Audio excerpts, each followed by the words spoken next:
I didn't set out to become an author. It just happened because it started with the experiences I had, and I wanted to help other people with that too. So that's why I started writing a story, and just to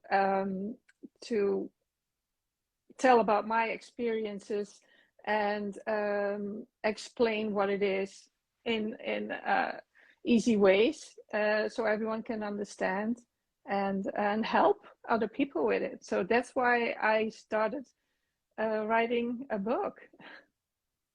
Oh, I love that you saw that there was such a need and you decided, well, I'm going to do something about it and write the book. Yeah.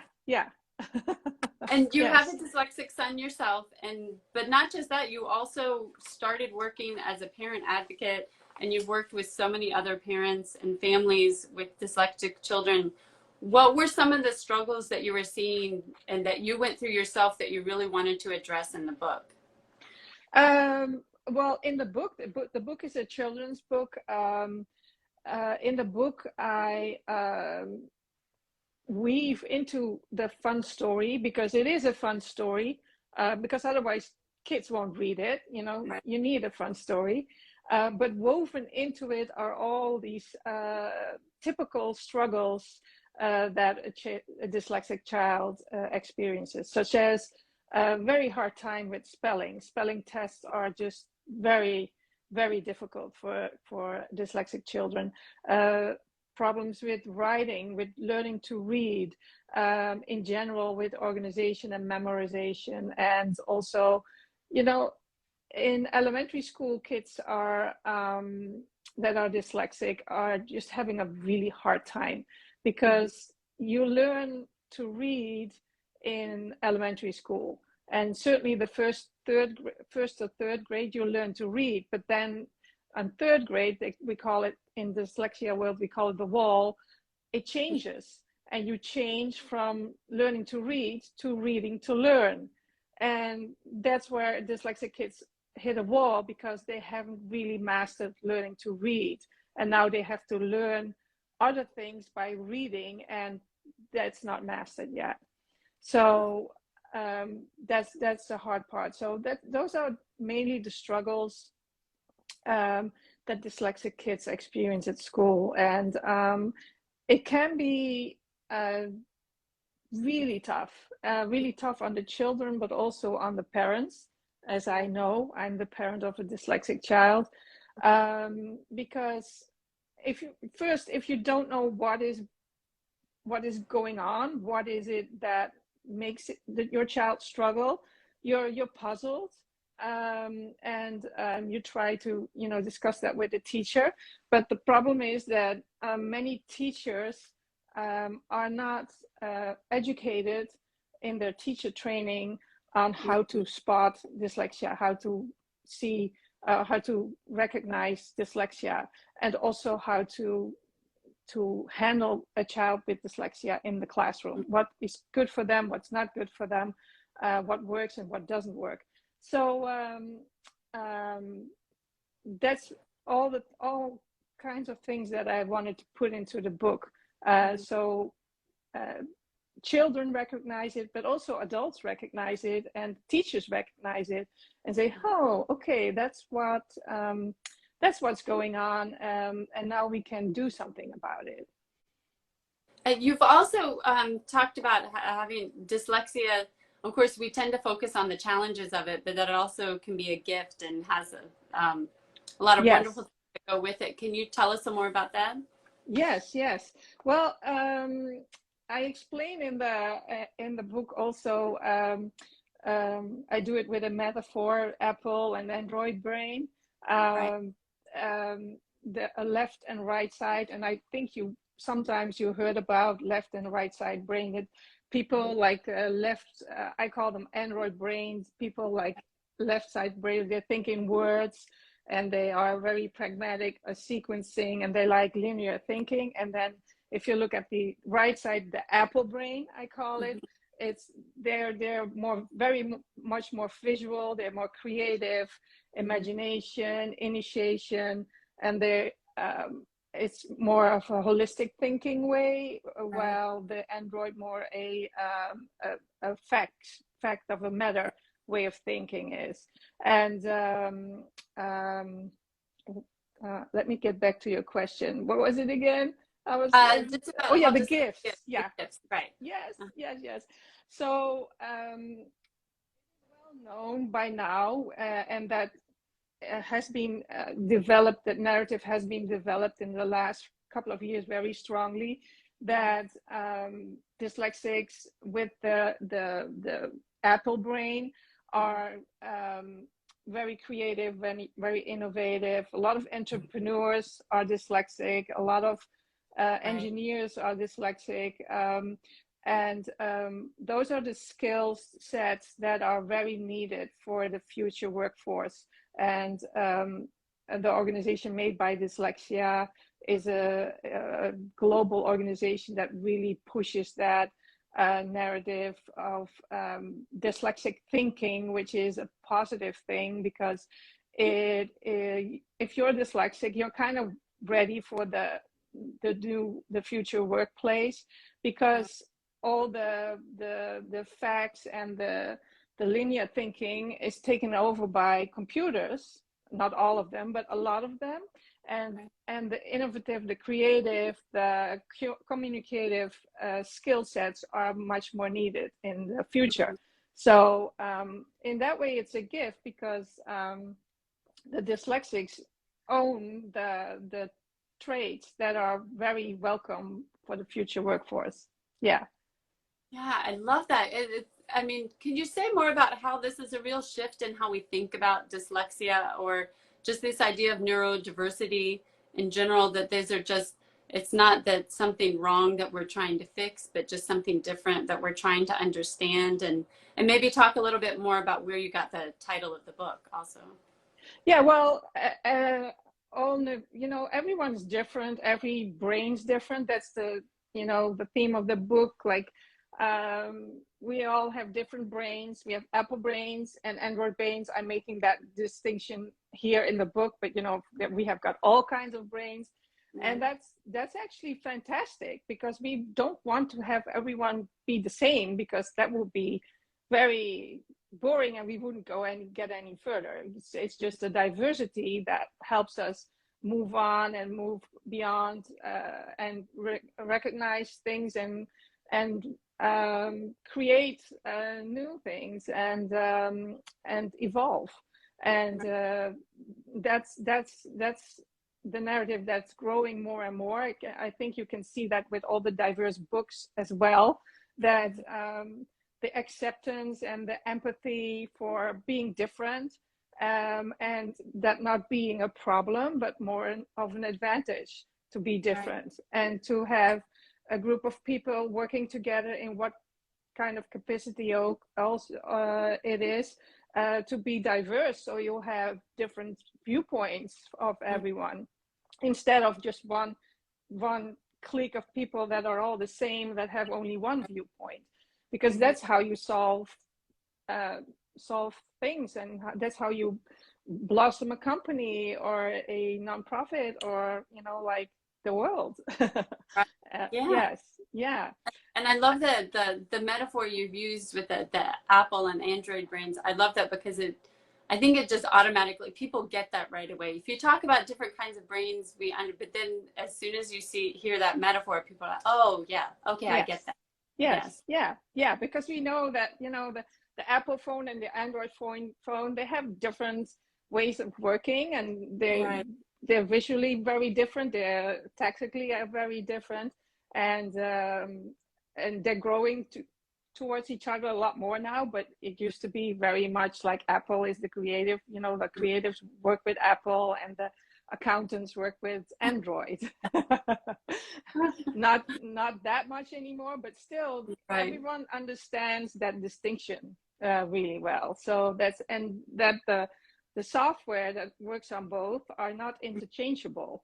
So if you want to change phones from Apple to Android or the other way around, it's just really hard, to get everything taken over. So the code that they use is very different. And that's what I wanted to say, like the code that children with Apple brains versus Android brains can work with is very different. So if the teacher is sending out her class, her lessons in Android code, the Apple kids won't be able to decode it so fast and so quickly. And that's how I get to the title, Hacking the Code, because dyslexic kids are hacking code on a daily basis, word by word, because they have to learn it in a different way to be able to read and to write as easily as the Android code kids. So that's how I got to the title, Hacking the Code. I first had Breaking the Code, but that was taken. I looked at books and that was taken. So it became Hacking the Code, which is, you know, shows it really well too. It's actually in the book, the main character needs to write an essay as a punishment for another prank. You know, when he did several pranks and the principal was done, and Trash Judy wasn't really making an impression on him because he kind of liked it, you know, like he was fine with that. Then he had to write an essay, and that is a big problem because he's dyslexic, the main character Case. So he writes this essay, and he writes a little piece in code, as you can see there, the bold letters with the key above it. And he shows that he writes that to the principal and says, okay, how did you feel about reading this? Did it tire you? Is it slow? You know, were you frustrated? Well, that's what I'm doing on a daily basis. I'm hacking code. And that's how he explains it to the principal, why he has so much trouble with that. Right. That's wonderful. Yeah. So that's the cover. But love the artwork on it. Yes, yeah. The illustrator, Johan Øgaard, is dyslexic. So we found each other through Instagram, and he's been amazing. There's more than 80 illustrations in the book.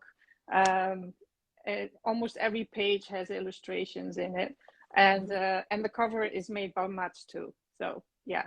Wonderful. Yeah. Well, and something that people have commented on a lot in the reviews is how relatable the characters are. And I know that was something that was important, because I think kids, I think you said there were kind of like two ways you were thinking about it. One is that you want kids who are not dyslexic to understand, to have empathy because they're relating to these characters and seeing what they're going through, but also for kids who might be dyslexic to see themselves and recognize it and say, wow, that's just like me. So tell me more about that.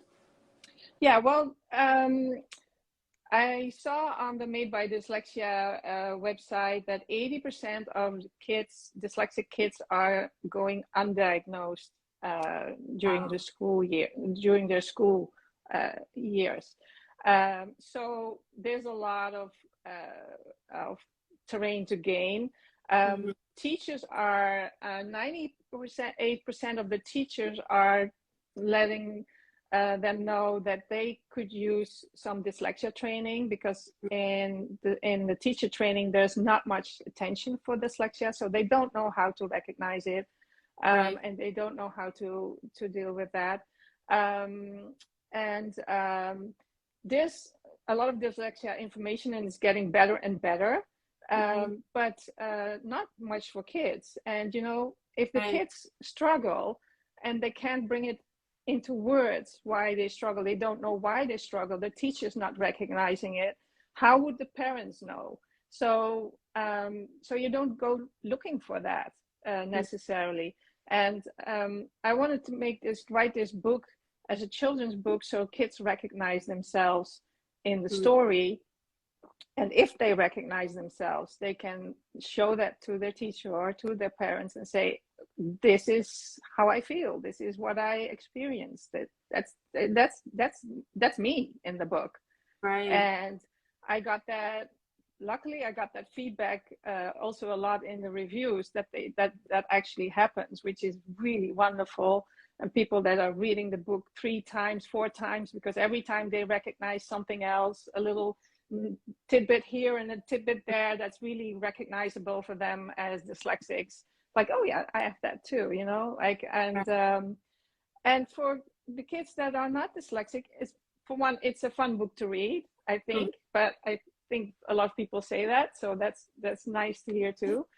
And it shows them to have empathy for someone that has something that they struggle with, and may it be dyslexia, but could be something else too. In this case, the book is about dyslexia, but and realize that, you know, everyone is struggling with something. And there's an example in the book of 2 girls that are very chatty in the classroom, and they're like a teacher pet type of girls, and they, you know, they read Harry Potter type of books, you know, like they're like advanced in reading and writing. But then they realize that, you know, Case has a little riddle, and it's a kind of a math riddle, and they didn't get it. So he explains it to him by drawing, and then all of a sudden they say, oh, you know what, you're so good at drawing, and now I understand. Right. And that's how they realize, you know what, we're good at this, but he's good at that. And that's, you know, like, that's great. That's and we can, you know, we can live together and have fun. So yeah. That's great. What a great lesson for kids to learn early on. Yes. Yeah. Yeah, it is. So yeah, so I hope it shares some empathy. I heard from adults too that they really enjoyed the book and really recognized themselves or their children in it. Dyslexia is hereditary, so, you know, the chances are that, you know, someone in the family, parents or grandparents, are dyslexic too.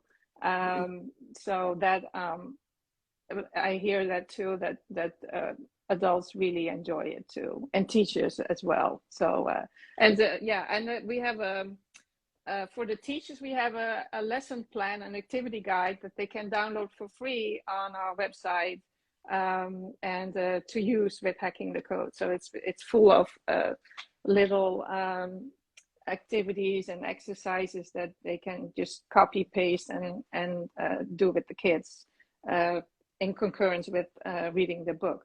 So that's wonderful. Yeah. And it's also available as an audiobook too, right?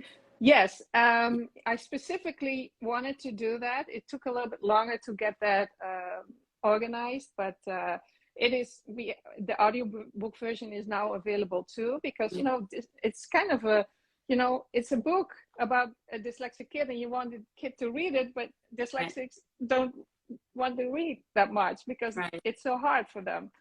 So, you know, of course, parents can read it and teachers can read it out loud, but it's also great that I have the audio book now, and so kids can listen to it. And then there's an accompanied document where they can see a few of not all the illustrations, but they can see the most important illustrations too that go with the audio book. So yeah, so it's narrated by a really great guy, and I think it came out really nice.